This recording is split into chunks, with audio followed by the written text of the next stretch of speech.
একটি বোবা মেয়েকে তার ভাবি অনেক মারধর করে এবং অনেক অত্যাচার করে, আর সেখানে থাকা তার ভাই সাথে সাথে চলে আসে। তারপরে মেয়েটার ভাবি এমন একটা ভাব ধরে যে কিছুই বোঝে না, তাকে মারে না, খুব আদর যত্ন করে। তারপরে তার বোনের জন্য, এই লোকটির বোনের জন্য একটি বড়সড় পুতুল নিয়ে আসে আর বলে, এই বোন নিয়ে তোর জন্য একটি পুতুল নিয়ে এসেছি। আর ভাবি উঠে বলে, এই না, এই পুতুলটা আমার লাগবে, এই পুতুলটা নিয়ে খেলা করবে, ও তো অনেক বড় হয়ে গেছে, ওকে পরে একটা এনে দিও। তারপরে বলছে, এই বোন তুই কান্না করিস না, আমি তোকে একটা বড়সড় পুতুল এনে দেবো, কান্না করার কি আছে। পরে ওই বুবা মেয়েটার ভাইটা যাওয়ার পরে তার ভাবি আবার অত্যাচার করে, আবার অনেক কঠিন মার দেয় এবং মারধর করে শুরু করে। তখন বন্ধুরা মেয়েটাকে মারধর করে, তখন মেয়েটার ভাই ঘর থেকে কিছু একটা আওয়াজ শুনতে পারে। তখনই লোকটি বাইরে থেকে ঘর থেকে জানালাটা খুলে বলছে, এই বাইরের ভিতরে কিসের আওয়াজ হচ্ছে। তারপরে ওই ডাইনি মহিলাটি বলছে, এই বুবা মেয়েটাকে, তোর ভাইকে যদি ইশারাতে তুই কিছু বুঝিয়েছিস তোকে একদম মেরে ফেলবো, এবার তো মেরেছি, তার পরবর্তী তোকে একদম মেরে ফেলে জানে মেরে ফেলবো। তখনই বুবা মেয়েটি ইশারাতে বলে, না না, আমি কিছু বলবো না, আমার ভাই থেকে কিছু বলবো না, তুমি আমাকে আর মেরো না। মেয়েটির ভাই এসে বলে,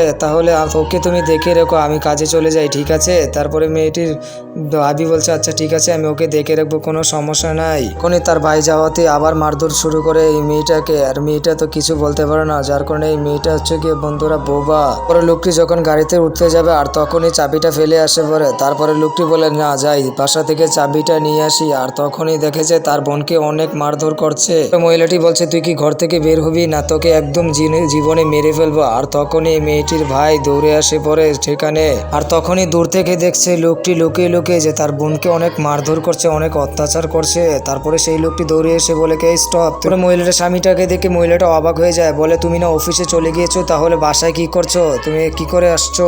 তারপরে মেয়েটির ভাই রেগে মেগে আসে তার ভাবির কাছে, এসে একটা জোরে একটা থাপ্পড় মারে, বলে যে তোমার বোন যদি হতে আজকে তবে এভাবে মারতে পারতে আমার বোবা বোনটাকে, সেদিন তুমি আমার বোবা বোনটাকে অনেক অত্যাচার করেছো, আমি কিছুই বুঝি নেই। তারপরে বোনটিকে গিয়ে বলছে, বোন তোকে অনেক মেরেছে, আমি বুঝতে পারিনি রে বোন, তুই আমাকে ক্ষমা করে দে বোন। লোকটি বলছে, আমার বোনের জন্য তোকে আমি বিয়ে করে নিয়ে এসেছি, যে আমার বোবা বোনটাকে যেন তুই দেখে শুনে রাখতে পারিস। মহিলাটি বলছে, তোর এই বোবা বোনকে নিয়ে থাকতে পারবো না, আর তোর এই বোবা বোনের জন্য আমাকে মেরেছিস, তোর বোবা বোনকে নিয়ে তুই থাক, আমি এখনই চলে যাচ্ছি তোর সংসার ফেলে। তারপর আরেকটি থাপড় মারে, বলে যে তুই চলে যা, এখনই চলে যা আমার বাসা থেকে যা। বন্ধুরা ভিডিওটি একটি ভালো লাগলে সাবস্ক্রাইব, একটি লাইক করে কমেন্ট করে জানাবেন আমার ভিডিওটি কেমন হয়েছে।